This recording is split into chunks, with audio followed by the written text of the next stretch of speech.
아멘. 할렐루야. 오늘 하나님 말씀 신명기 33장 26절부터 29절까지입니다. 신명기 33장 26절부터 29절 말씀. 여수르니여, 하나님 같은 자 없도다. 그가 너를 도우시려고 하늘을 터시고 궁창에서 위엄을 나타내시는도다. 영원하신 하나님이 너의 초소가 되시니 그 영원하신 팔이 내 아래에 있도다. 그가 내 앞에서 대적을 쫓으시며 멸하라 하시도다. 이스라엘이 안전히 거하며 야곱의 셉은 곡식과 새 포도주의 땅에 홀로 있나니 곧 그의 하늘이 이슬을 내리는 곳에로다. 이스라엘이여, 너는 행복자로다. 여호와의 구원을 너같이 얻은 백성이 누구뇨? 그는 너를 돕는 방패시요 너의 영광의 칼이시로다. 내 대적이 내게 복종하리니 내가 그들의 높은 곳을 밟으리로다. 아멘. 할렐루야. 할렐루야. 우리 하나님 참 좋으신 하나님이십니다. 지금 이 시간도 하나님의 은혜와 평강이 여러분들과 여러분들의 가정과 직장과 사업장 그리고 여러분들 자녀들까지 하나님의 은혜가 흐르고 넘치도록 채워지길 주의 이름으로 축원합니다. 자, 우리 따라합니다. 나는 예수님 안에서 모든 사람들을 이해하고 용서하고 사랑하겠습니다. 자, 우리 선포의 기도 드립니다. 나사렛 예수 이름으로 명하노니 내 안에 갓난의 영, 치매의 영은 떠나갈지어다. 내 앞에 하나님의 축복을 가로막는 모든 악한 영들은 속히 떠나갈지어다. 내 죄로 인해서 나를 떠나갔던 모든 영권, 인권, 물권은 속히 회복되어 돌아올지어다. 아멘. 할렐루야. 우리 안에 갓난의 영, 체의 영이 떠나간 줄로 믿습니다. 우리의 모든 빚들이 다 청산되어진 줄로 믿습니다. 하나님의 축복을 가로막는 악한 영들이 떠나가고 나를 떠나갔던 영권, 인권, 물권의 권세들이 다 회복되어 돌아온 줄로 믿습니다. 할렐루야. 자, 우리 옆서 남하고 인사합시다. 한 영혼이라도 구원합시다. 한 영혼이라도 구원합시다. 새벽기도 끝나옵시다. 이 시간도 하나님께 영광을 얻으려는 귀한 시간 되시길 주의 이름으로 축원합니다. 오늘 신명기 33장 26절부터 29절의 말씀 가지고 우리가 행복한 이유에 대해서 말씀을 나누겠습니다. 따라합니다. 우리가 행복한 이유. 우리가 행복한 이유. 행복을 사전으로 찾아보니까 생활에서 충분한 만족과 기쁨을 느껴서 흐뭇한 마음을 갖는 것 또는 그러한 상태라고 정의를 해놨어요. 행복이라는 것은 내가 살아가면서 만족과 기쁨을 느끼어서 즐거움으로 사는 것, 또 그렇게 살 수 있는 방법이 행복한 삶이다. 이것을 다시 사전적 의미로 정의를 찾아보면 욕구와 욕망이 충족돼서 만족하거나 즐거움을 느끼는 상태다. 불안감을 느끼지 않고 안심해하거나 또는 희망을 그리는 상태에서 좋은 감정으로 심리적인 상태 그리고 이성적 경지를 의미한다라고 되어 있어요. 이런 행복에 대한 정의는 다분히 문자적인데 이러한 표현보다 우리는 우리 자신의 감정을 기준으로 행복을 생각해 한번 보면 과연 여러분들은 지금 행복하게 살고 계시나요? 행복한 사람 한번 손 들어봐.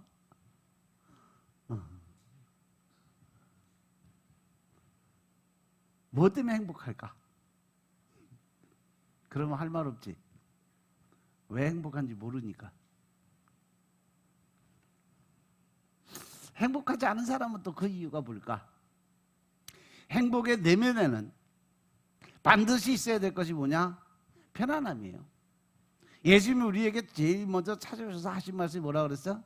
너희에게 평강이 있을지어다. 그죠? 우리 백 집사님은 무슨 생각을 이렇게 열심히 하시나?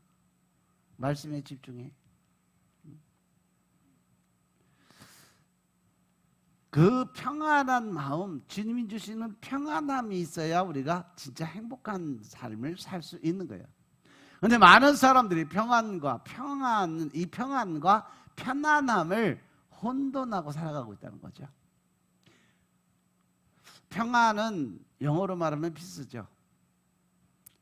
편안은 영어로 이 comfortable, 좀 편안하게 쉬는 그러한 것을 이야기를 해요. 근데 우리가 찾는 것은 피스의 평안이에요.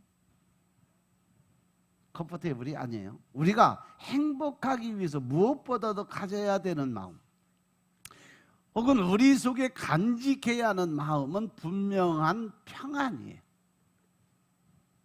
그리고 우리가 평안을 이야기함에 있어서 반드시 기억해야 될 것이 있는데, 주님은 우리에게 평안 주시길 원하셨다는 사실이죠. 요한복음 14장 27절의 말씀을 보시면, 평안을 너에게 끼치노니 곧 나의 평안을 너희에게 주노라. 내가 너희에게 주는 것은 세상이 주는 것과 같지 아니하니라. 할렐루야. 너희는 마음에 근심하지도 말고 두려워하지도 말라라고 말씀하셨어요. 즉 하나님이 주시는 평안을 깨트리는 것이 뭐다? 내 마음속에 있는 근심과 걱정, 두려움, 이러한 것들이 곧 하나님과의 관계를 깨트린다는 거죠. 이 말씀을 언제 제자들에게 주셨을까? 바로 예수님이 죽음에서 부활하신 직후에 제자들에게 주신 말씀이에요. 부활하신 직후 제자들에게 처음 나타나서 주신 말씀인 나의 평안을 너희에게 준다라고 말씀을 하신 거예요. 만약 우리가 주님이 주신 이 평안을 우리 마음에 품고 있다면, 우리 삶 가운데 소유하고 있다면, 우리 삶이 행복할까 아니면 불행할까? 물론 하나님 주시는 평안이 내 안에 들어와 있기 때문에 우리는 늘 행복한 삶을 살 수 있다는 거죠. 저는 오늘 함께 이 봉독한 말씀을 통해서 하나님이 우리에게 평안 주신가, 이로 말미암은 행복을 함께 생각하면서 준비하는 말씀을 전하려고 그래요. 우리가 행복한 이유 첫 번째 뭐냐? 하나님이 우리를 구원해 주셨기 때문에 우리는 행복한 사람이라는 사실 명심하시기 바랍니다. 여러분은 행복이 어디서 온다고 생각하죠? 여러 가지 이야기할 수 있겠지만 저는 행복은 마음에서 오는 거라고 믿어요. 여러분의 마음의 평안, 늘 나는 의심과 불신을 갖고 세상 사람들의 소리에 귀를 기울이고 환경 조건 따져가면서 늘 우리는 그 조건부적인 삶을 살기를 원해요. 하지만 이 마음을 흔드는 것이 현실이라고 하는 장애물인 경우가 많이 있다는 거죠. 그래서 어떤 목사님이 이렇게 말씀하신 걸 들어서 내 삶에 주어진 모든 것을 빼고 오직 주님만이 남았을 때도 행복하다면 그것이 진짜 행복이다. 내가 가지고 있는 것 모든 것 다 없어지고, 재산 모든 것 다 없어지고 명예 권세 다 없어진다고 해도 내 마음속에 하나님이 주신 그 평안, 즉 성령님이 내 안에 계시는 걸 믿고 기쁨으로 살 수 있다면 그것이 진짜 행복을 살아가는 사람이라는 거죠. 내게 주어진 것을 다 빼앗겼다고 혹은 없다고 할 때 마음에 불행한 마음이 있다면 아직 그 사람 안에는 진정한 행복은 없다는 거죠. 형식적인 행복은 있을 수 있어요. 잠깐 내 앞에 다가오는 어떤 물질이나 명예와 권세가 잠시 왔다 갈 때 그때는 기쁨을 살 수가 있어요. 하지만 가고 나면 또 한 번 실망하고 절망하고 좌절한다는 거죠.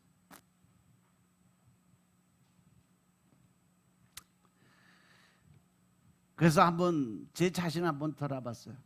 그리고 스스로에게 한번 물어봤어요. 너 진짜 행복하냐? 유 목사, 넌 진짜 행복한 놈이냐? 여러분들은 어떤지 한번 돌아보세요. 여러분들은 진짜 행복한 삶을 살아가시고 계시냐는 거죠. 오늘 본문 말씀의 배경이 뭐냐면 이스라엘 백성이 마지막 가나안에 들어가기 직전에 모세가 이스라엘 백성들에게 자신의 삶을 정리하면서 유언과 같이 설교하는 장면이에요. 이때 모세가 이스라엘에게 이렇게 이야기를 합니다. 이스라엘이야, 너는 행복한 사람이로다. 그리고 이어서 하는 말은 여호와의 구원을 너같이 얻은 백성이 누구냐라고 질문을 던지죠. 이스라엘이 행복한 백성인 이유는 바로 무엇 때문에 행복한 거다? 그들이 구원을 받았기 때문에 행복한 사람이라는 거예요. 믿습니까? 그러면 나는 지금 구원을 받았느냐 못 받느냐 한번 돌아봐야 된다는 얘기죠. 내가 구원 받았다 그러면 내가 무조건 구원 받은 사람이냐 아니라는 거죠. 내가 구원을 받기 위해서 하나님이 우리를 구원해 주기 위해서 반드시 거쳐야 되는 과정이 있고 방법이 있어요. 그런데 우리는 하나님이 원하시는 삶, 하나님이 우리에게 주시는 그러한 명령에는 전혀 상관없이 내 마음대로, 내 뜻대로, 내 식대로 믿음을 가지고 믿음 생활하면서 나는 하나님 믿음이 구원받았다라고 선포를 해요. 과연 그 사람이 구원을 받았냐는 거죠.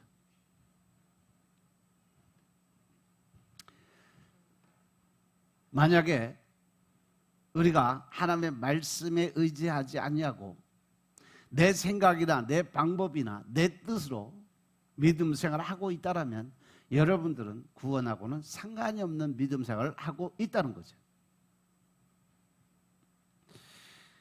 그렇기 때문에 행복하지 못한 이유는 혹은 행복하다고 생각하지 못하는 이유가 행복이 아닌 다른 것을 더 따라가고 있기 때문에 우리는 불행한 삶을 생각한다는 거죠. 예수 안에서, 하나님 안에서 우리는 늘 평안을, 즐거움이, 기쁨이 흘러 넘치는 삶을 살아야 되는데 내 안에 또 다른 나의 욕심이 있어. 내가 하고 싶은 욕심, 갖고 싶은 욕심, 또 내가 원하는 욕심, 그것을 따라가다 보니까 하나님의 뜻하고 상관이 없는 믿음 생활을 한다는 거죠. 여러분이 잘 알고 계신 이야기 중에 네잎클로버의 상징이 뭐예요? 네잎클로버의 상징이 뭐예요? 행운이라는 거죠. 그럼 토끼풀 그 새잎이 그렇게 많아, 그죠? 네잎클로버의 의미가 뭐예요?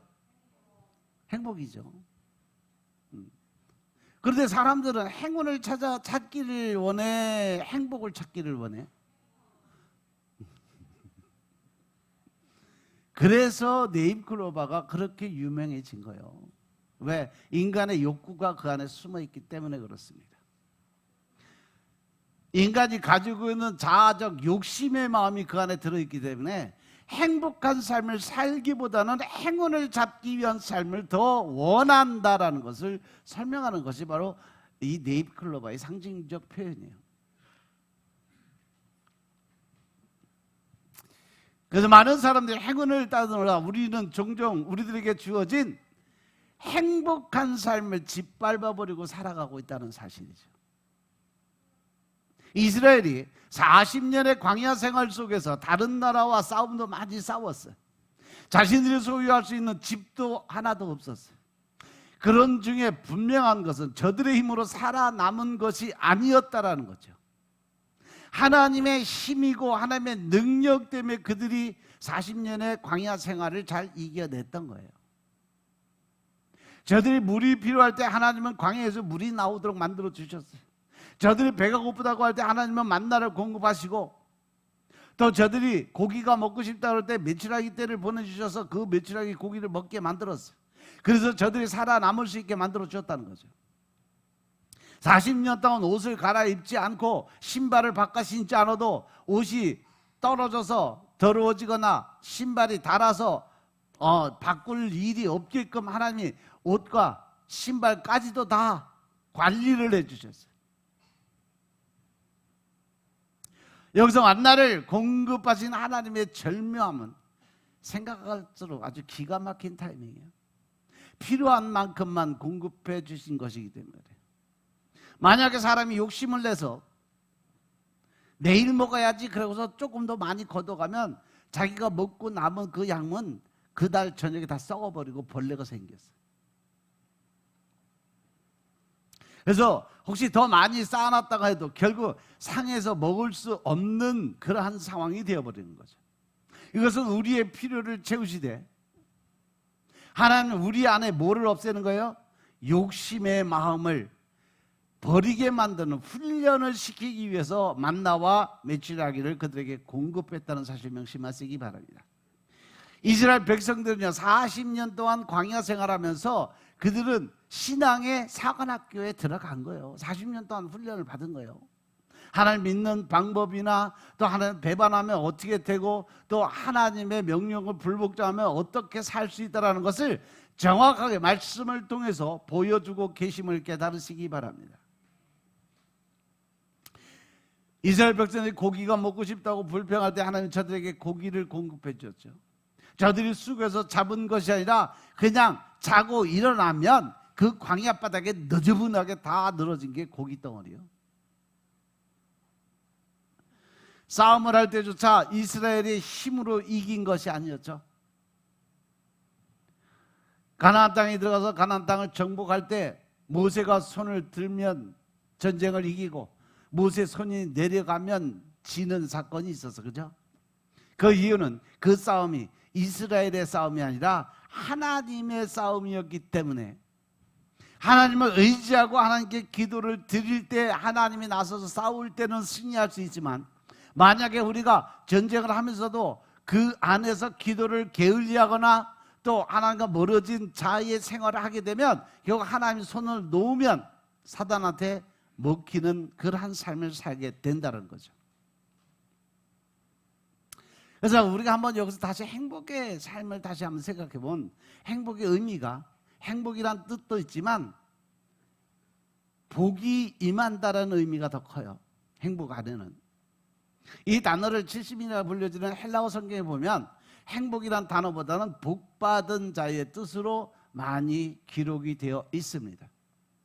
모세는 이스라엘 백성들에게 너희는 복받은 사람이다. 그러니 네가 행복하게 사는 줄 알아. 이렇게 표현을 하고 있다는 거죠. 그리고 신약에 와서도 사도 바울이 로마서 4장 6절부터 8절의 말씀을 보면 행복에 대해서 이렇게 설명을 해주고 있어요. 로마서 4장 6절부터 8절의 말씀 보겠습니다.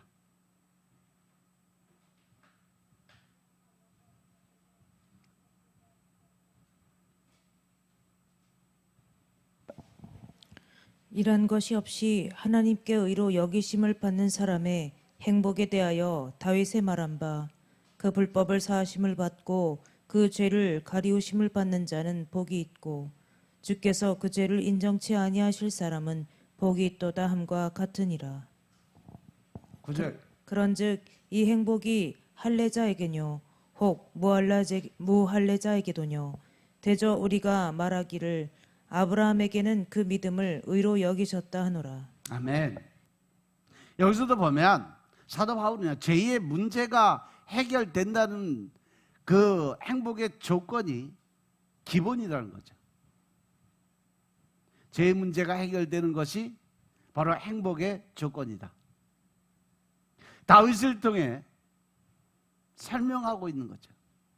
사실 죄를 지은 사람에게 죄의 문제가 해결된다는 것은 좋은 일이고 바로 행복한 일이다라는 거예요.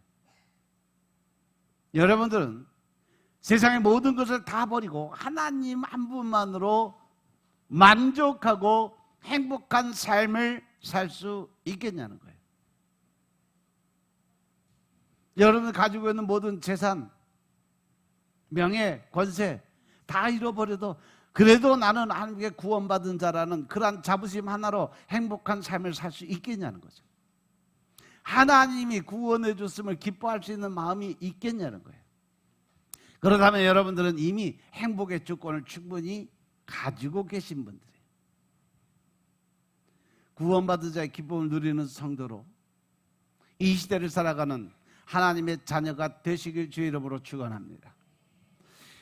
우리가 행복한 이유 두 번째 뭐냐? 하나님은 나의 행복을 지키시는 방패와 칼이시기 때문인 것임을 깨달으시기 바랍니다. 오늘 본문의 말씀 29절의 말씀을 보면 하나님이 우리 삶에 어떤 역할을 하시는지 분명하게 말씀으로 주세요. 이스라엘이여 너는 행복한 자로다. 같이 읽습니다. 시작. 이스라엘이여 너는 행복한 자로다. 너의 구원을 너같이 얻은 백성이 누구냐?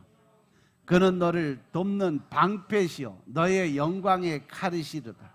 내 대적이 내게 복종하리니 내가 그들의 높은 것을 밟으리로다. 아멘. 여기서 보면 우리를 지켜주시고자 하나님께 하시는 두 가지를 보게 되죠. 처음 한 가지가 뭐예요? 모든 것을 막아주는 방패의 역할을 하시는 분. 또 다른 한 가지는 모든 공격을 할 수 있는 칼의 역할을 해주시는 분이 바로 우리 하나님이심을 믿으시기 바랍니다. 우선 방패일이라고 하는 것을 생각해 보면 우리가 알고 있는 방패는 수비하는 도구예요. 다 막아내는 것. 상대방의 공격을 막아내기 위해서 없어서는 안 되는 도구가 바로 방패라는 것입니다. 이를 다시 말씀드리면 지키는 도구라고 할 수 있죠. 그런데 성경은 우리에게 하나님이 우리를 지키시는 분이심을 수없이 반복해서 말씀을 주십니다. 방패의 역할을 하신다는 거죠. 민수기 6장 24절부터 27절의 말씀 보겠습니다. 민수기 6장 24절부터 27절의 말씀. 여호와는 내게 복을 주시고 너를 지키시기를 원하며 여호와는 그 얼굴로 내게 비치사 은혜 베푸시기를 원하며 여호와는 그 얼굴을 내게로 향하여 드사 평강 주시기를 원하노라 할지니라 하라. 그들은 이같이 내 이름으로 이스라엘 자손에게 축복할지니 내가 그들에게 복을 주리라. 할렐루야.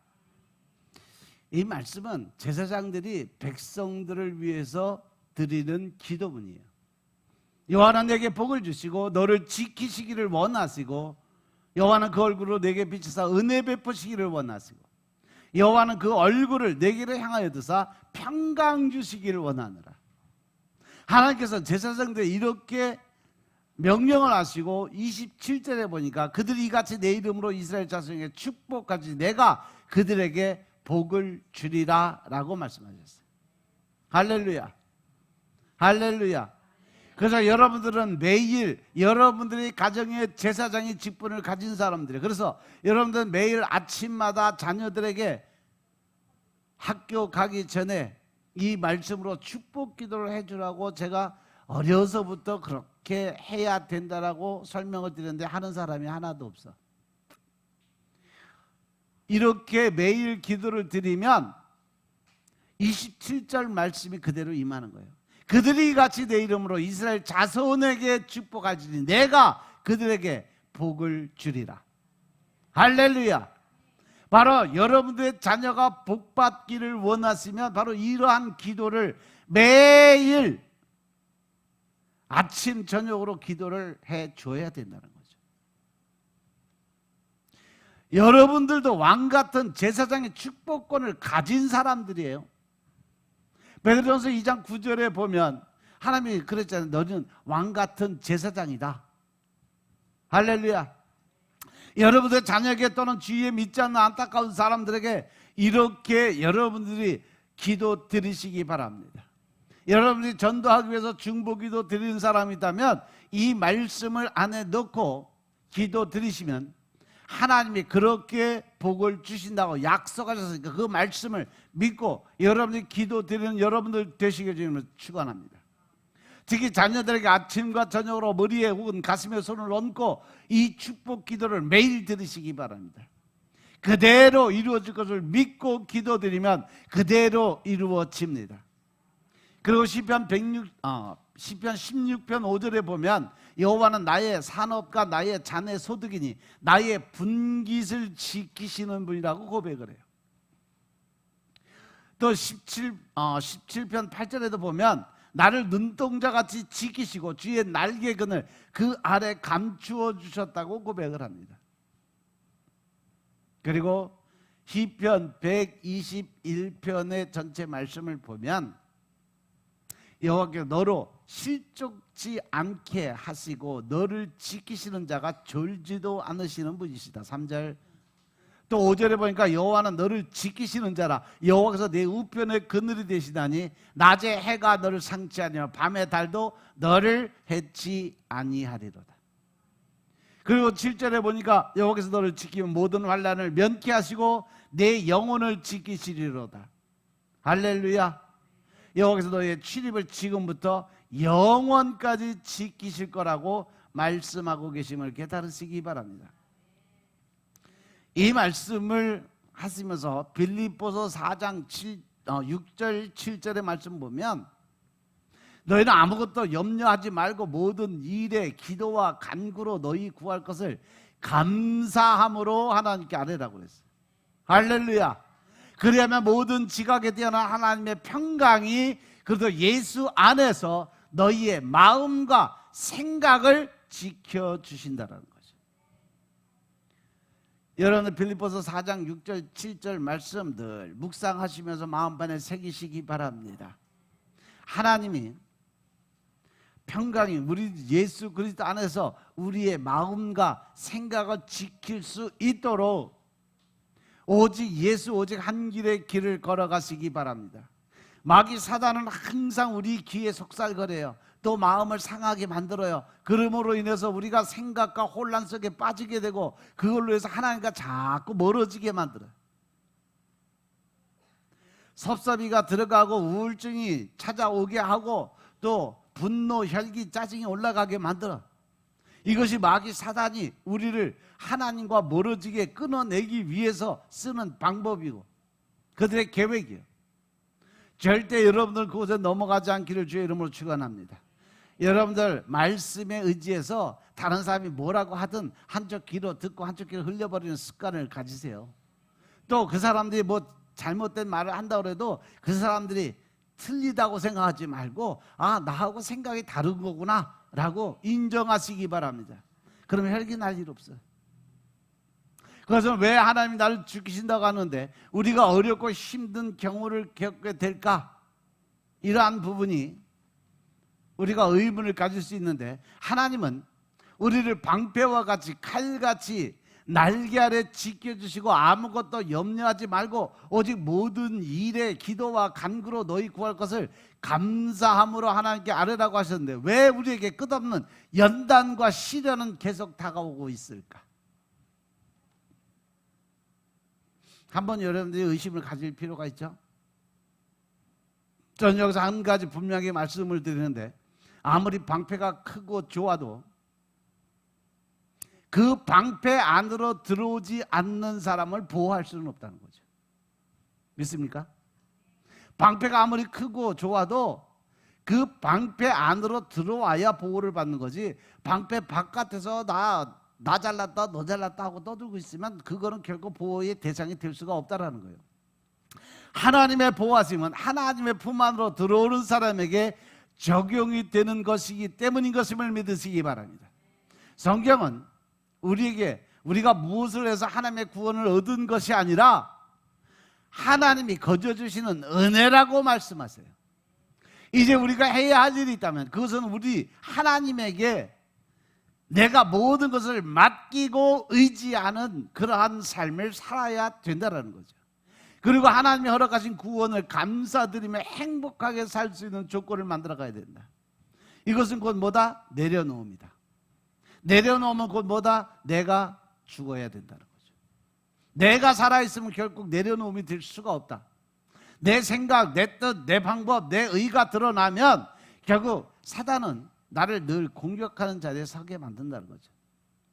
하지만 아무리 우리가 피하려고 해도 사탄 마귀는요 우리를 향한 공격을 잠시도 쉬지 않아요.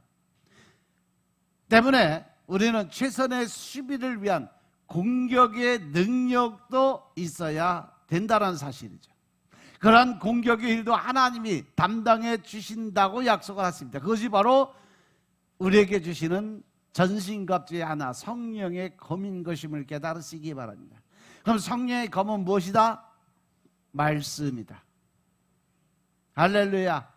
우리가 싸울 것은 혈과 육의 싸움이 아니라 영적인 싸움터에서 살아가는 중이라고 에베소 6장에 보면 정확하게 기록합니다. 너희가 싸울 것은 혈과 육의 싸움이 아니라 영적인 싸움이니라. 할렐루야. 그래서 우리가 이러한 싸움에서 이기기 위해서 성령의 검을 잘 사용할 줄 알아야 된다. 그러려면 우리가 무엇을 많이 읽어야 된다? 말씀을 그만큼 많이 읽고 늘 마음발에 새기고 어떠한 사건, 어떠한 일이 벌어졌을 때 하나님의 말씀을 대언할 수 있는 그러한 능력을 가지고 있어야 된다. 그리고 칼을 잘 사용하기 위해서 무엇보다도 칼에 날이 잘 들도록 날이 잘 서 있게 만들어 둬야 돼요. 그 칼날이 날카롭게 잘 서게 만들기 위해서 날마다 그 칼을 갈아줘야 돼. 그 칼 가는 것이 바로 매일 말씀을 먹는 것임을 깨달으시기 바랍니다. 과연 나는 얼마나 날이 선 칼을 지금 들고 있을까? 여러분들 손에 지금 칼이 들려져 있는 모습들이 다 있어요. 어떤 사람은 칼이 진짜 장거면 엄청 커요. 근데 어떤 사람은요, 요만한 손에 딱 잡아서 칼날만 뾰족 나올 정도 그거 갖고 싸워서 이길 수 있겠어? 그래서 말씀을 많이 읽은 사람과 안 읽은 사람의 차이점이 거기서 나와요. 그래서 하나님의 중심으로 사는 사람 수호천사도 보면요, 수호천사가 항상 여러분들 뒤에, 또 활발한 애들은 항상 여러분들 어깨에 앉아 있어요. 여러분 항상 같이 다녀요. 근데 가끔 보면 아주 뚱땡이 수호천사들이 있어요. 일을 하도 안 시켜갖고 맨날 놀고 먹어서 뚱땡이가 돼서 날지도 못해. 하도 처먹고 맨날 놀고 자빠져 있어가지고. 그러한 사람들은 어떠한 일이 일어났을 때 그 문제를 해결하기 위해서 천사가 움직여야 되는데, 하나님과 교통하기가 이루어져야 되는데 천사가 날 수가 없으니 하늘나라 올라갈 수가 있나? 하나님한테 가서 뭐 보고를 해야 되는데 보고를 할 수가 있나? 에? 떼굴떼굴 굴러갈 수도 없고. 그래서 여러분들 평상시 말씀이 있는 거 게을리 하지 말라고 하는 이유가 거기 다 이유가 있어요. 믿습니까? 그래서 히브리서 기자는 우리가 가져야 할 칼이 말씀이라고 본 거예요. 그래서 이렇게 표현해요. 히브리서 4장 12절의 말씀, 하나님의 말씀은 살아있고 활력이 있어 좌우에 날선 어떠한 검보다도 예리하고 혼과 영과 및 관절과 골수를 찔러 쪼개기까지 하며 또 마음의 생각과 뜻을 감찰한다, 판단한다는 거죠. 할렐루야. 할렐루야. 결국은 하나님의 말씀이 성령의 검이고, 그 검은 우리가 매일매일 날카롭게 갈아서 영과 혼과 또 이 골수를 쪼개는 그러한 역사가 일어나길 주의 이름으로 축원합니다. 그 어떠한 칼보다 예리한 말씀, 이 말씀이 결국은 우리에게 승리를 가져다 준다는 사실 명심하시기 바랍니다. 우리가 들어서 알고 있는 것처럼 예수님은 사단의 유혹을 무엇으로 이겼어요? 말씀으로 이겼습니다. 그래서 끝났어? 누가복음 4장 13절에 보면 마귀가 모든 시험을 다한 후에 얼마 동안 떠다니라. 잠시 그 자리를 피했다라는 거예요. 그럼 또다시 온다는 결론을 지어놓죠. 얼마 동안 떠났다, 이 말은 다시 온다라는 말이기도 해요. 나중에 죽음을 앞두고 베드로를 통해서 다가옵니다. 그 위에 가룟 유다를 통해 다시 돌아옵니다. 그리고 사단이 할 수 있는 일을 하게 만들었어요. 이것을 우리가 잘 알아야 된다는 사실 명심하시기 바랍니다. 우리가 마귀 사단과 싸워서 한 번 이겼다고 해서 그것이 끝나는 게 아니에요. 사단 마귀는 늘 나한테 다시 한번 어떠한 공격을 하기 위해서라도 늘 우는 사자와 같이 덤빌 그 시간, 공간을 늘 지켜보고 있다는 사실 명심하시기 바랍니다. 그래서 우리가 말씀으로 준비하지 않으면 우리의 행복을 사단에게 뺏길 수밖에 없는 조건이라는 사실 명심하시기 바랍니다. 그래서 여러분들 날마다 말씀을 묵상하시기 바랍니다. 그렇게 칼을 가하는 삶을 사시기 바랍니다. 그리고 하나님이 허락하신 은혜를 누릴 수 있는 행복한 삶을 살 수 있는 여러분들의 삶이 되시길 주님으로 축원합니다. 그리고 하나님의 은혜와 말씀 묵상을 통해서 하나님의 허락하신 행복, 하나님의 허락하신 축복을 누리는 자들이 되시길 주님으로 축원합니다. 제가 여러분들에게 늘 말씀드리지만 우리는 무엇을 받는 것만이 중요한 게 아니에요. 받은 것을 누릴 수 있는 축복이 더 중요하다는 사실 명심하시기 바랍니다. 하나님께서도 예수님께서도 우리에게 말씀하시기를 너희는 받은 것을 거저 받았으니까 어떻게 해라? 거저 나누어 주어라. 거저 나눠주면 내가 그 빈 그릇에 또다시 흔들고 넘치도록 다시 채워줄 것이다 라고 약속하셨음을 깨달으시기 바랍니다. 이것이 바로 누림의 축복이요, 흘러오는 대로 흘려보낼 수 있는 그러한 은혜의 삶을 사시길 주님으로 축원합니다. 여러분은 하나님의 주신 행복을 누릴 자격이 있는 사람이에요. 행복을 누리는 하나님의 자녀가 되시길 주님으로 축원합니다. 또 우리가 행복한 이유, 마지막으로 우리에게 대적을 밝게 하시는 하나님이 계시다는 사실이죠. 저는 이 부분을 여러분에게 기대라는 말로 대신해서 표현을 해드리고 싶어요. 행복의 마지막은 뭘까? 기대감이죠. 저는 지금까지 신앙생활 하면서 희망 고문에 의해서 지태온 사람이라는 생각이 들 만큼 많은 어려움을 겪고 살았어요. 방법도 없이 대책도 없이 살아온 순간들이 있었어요. 3년의 세월 암울한 시대로 지낸 적도 있어요. 희망 고문이라는 것이 뭐냐? 될 듯 하면서 안 되는 부분, 뭔가 이루어질 듯 하면서 자꾸 어그러지는 것. 그러한 가운데서 지금까지 견딜 수 있었던 이유가 바로 나는 하나님을 온전히 믿었기 때문에 그렇다고 생각해요. 다른 사람들이 제게 실망한 것처럼 저 역시 많은 사람들에게 실망이라는 이름의 상처를 받으며 살아와서, 그러나 그럴수록 제게 힘을 주시고 늘 곁에서 위로하신 분이 바로 성령 하나님이셨어요. 많은 사람들이 이 교회를 오고 갔어요. 그럴 때마다 제 가슴이 어떻겠어? 제가 뭐 표현 안 하고 말 안 한다고 해서 아무렇지도 않았을까? 누구보다도 마음 시리고 아팠던 사람이 저예요. 물론 하나님이 하신 말씀이 있기 때문에 위로를 받고 스스로 홀로 서기를 열심히 노력했지만, 가슴이 아픈 것은 아직도 제가 내려놓지 못한 나의 욕심 때문이 아닐까라고 생각도 해봤어요. 성도에 대한 욕심, 교회 부흥에 대한 욕심, 또 교회를 크게 짓고 싶은 욕심, 그래도 목회했으면 이 정도는 해야지 하는 자기 만족의 욕심, 그거를 아직 못 내려놨기 때문에. 그런데 하나님은 철저하게 저를 그것에 대해서 내려놓음을 통해서 하나님의 올바로 서기를 원하셨던 거죠. 그래서 제가 지금까지 이 성도 인원수에 대해서 미련을 안 가져요. 모든 것은 하나님이 끌어가시는 거고, 하나님이 주신 만큼만, 많은 사람들 목회하다가 지옥으로 다 데려가느니 차라리 올바른 사람들 제대로 목양해서 하나님 앞에 같이 갈 수 있는 조건을 만드는 게 제 어떤 이 목회 생활의 목표예요.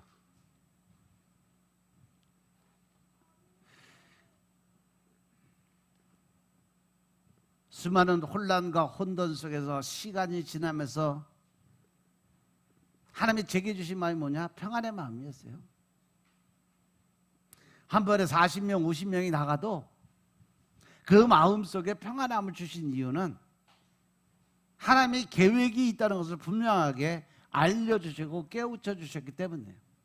그리고 무엇보다 제게 다시 생각하고 깨닫게 하시는 것은 보여지는 싸움 뒤에 내가 좌절하고 포기하기를 바라는 마귀 사단의 영이 나를 시험하고 있다는 사실을 깨닫게 만들어 주신 거죠. 내가 그것을 인해서 실망하고 좌절해서 넘어지는 꼴을 보고서 뒤에서 박수치기 준비하는 사단의 영들이 다 보여줬어요. 하나님이 보여줬어요. 그래서 그날부터 성경을 더 많이 읽고 기도를 더 많이 드렸어요. 그때부터 최다 기도를 시작을 했고 지금까지 하루도 안 빼놓고 최다 기도를 드리는 이유가 바로 내 영적인 삶을 올바로 하나님이 이끌어주고 하나님께 맡기기 위한 나의 방법이었어요. 말씀을 묵상하고 스스로 나에게 하나님이 주시는 힘을 말씀을 묵상을 통해서 스스로 힘을 얻기 위해 노력을 했다는 거죠. 그리고 나서 다시 웃을 수 있는 여유가 생겼어요. 제가 이런 말씀을 드리는 행복은 어느 날 저절로 오는 것이 아니다라는 것을 말씀을 드리는 거예요.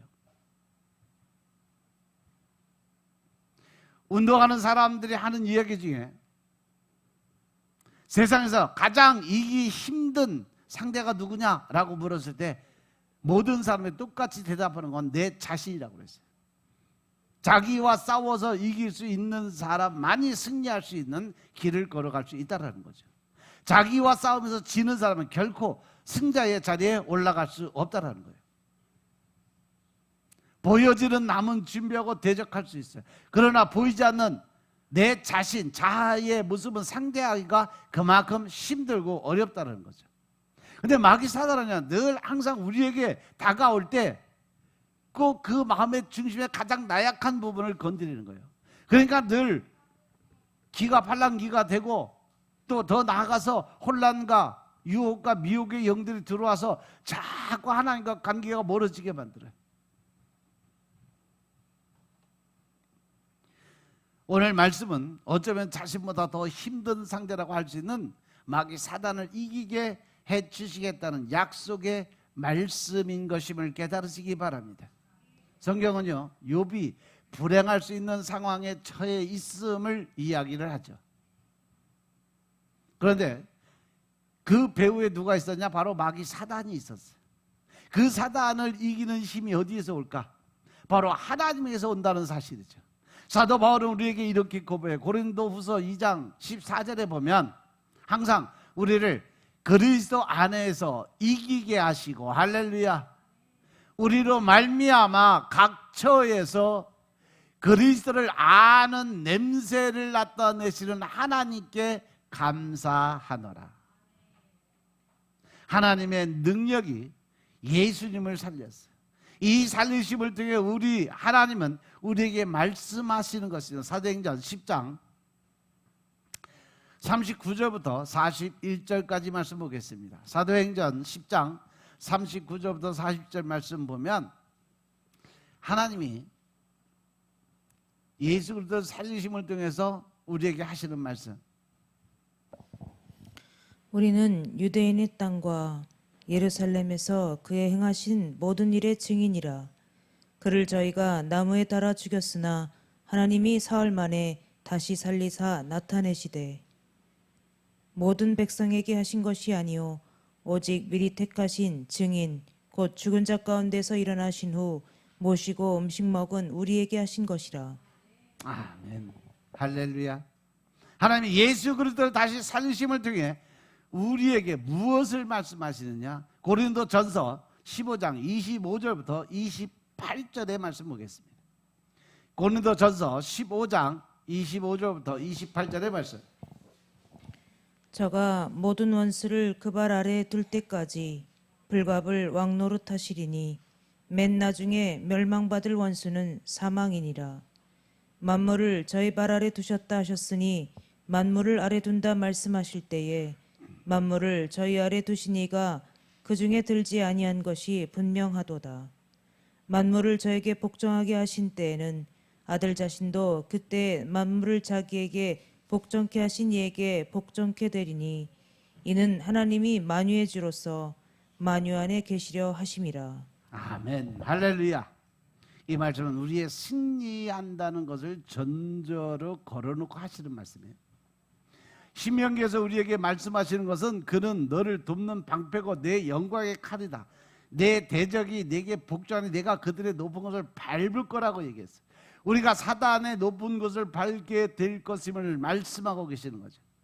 어떻게 보면 오늘의 말씀이 과연 행복하라는 말씀인가 하는 생각을 하게 됩니다.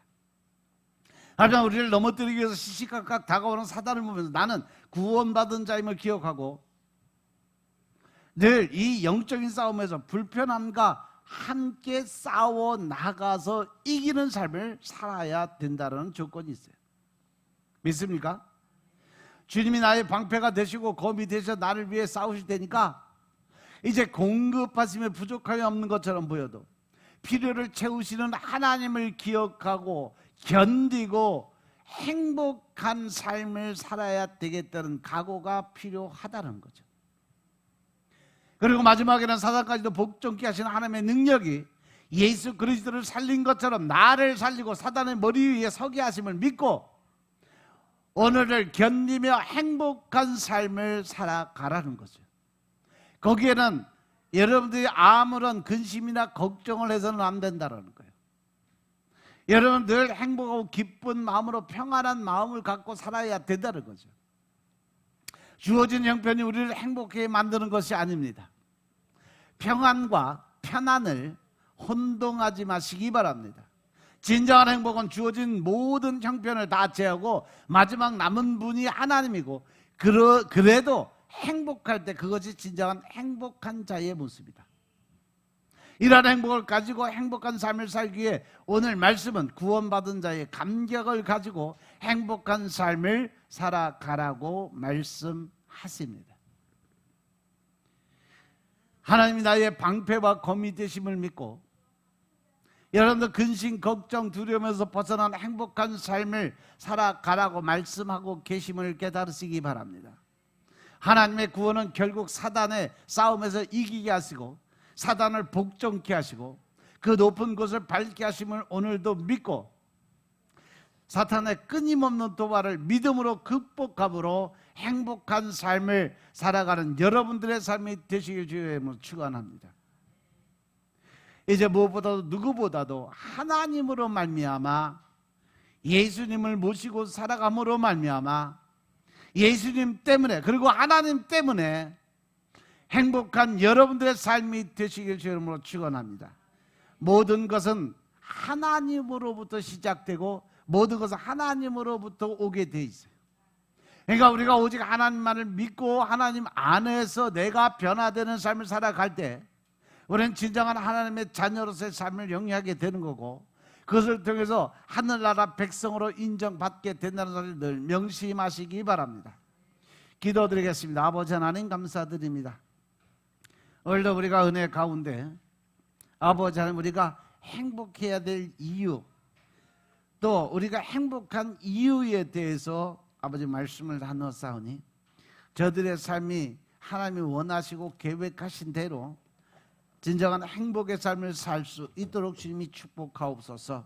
오직 성령 하나님을 믿고 성령 하나님께서 인도하시는 대로 저들의 삶이 완전히 변화되게 주님이 역사하여 주옵소서.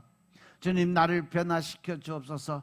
자아로부터 변화되게 하옵소서. 욕심으로부터 변화되게 하시고 또한 아버지 하나님 다른 사람들의 소리 듣는 것으로 변화되게 하시고 그것으로 인해서 아버지 하나님의 상처받지 않게 주님이 역사하여 주시고 더 큰 하나님의 사랑을 나누고 베풀시는 자리에 설 수 있도록 주님이 축복하옵소서. 오직 성령 하나님의 인도하심에 따라 우리의 삶이 완전하게 새 영, 새 마음으로 바뀌게 하옵소서. 모든 말씀 우리 주 예수 그리스도의 이름으로 감사드리며 기도드렸사옵나이다. 아멘. 찬양 드리고 기도 드리시겠습니다.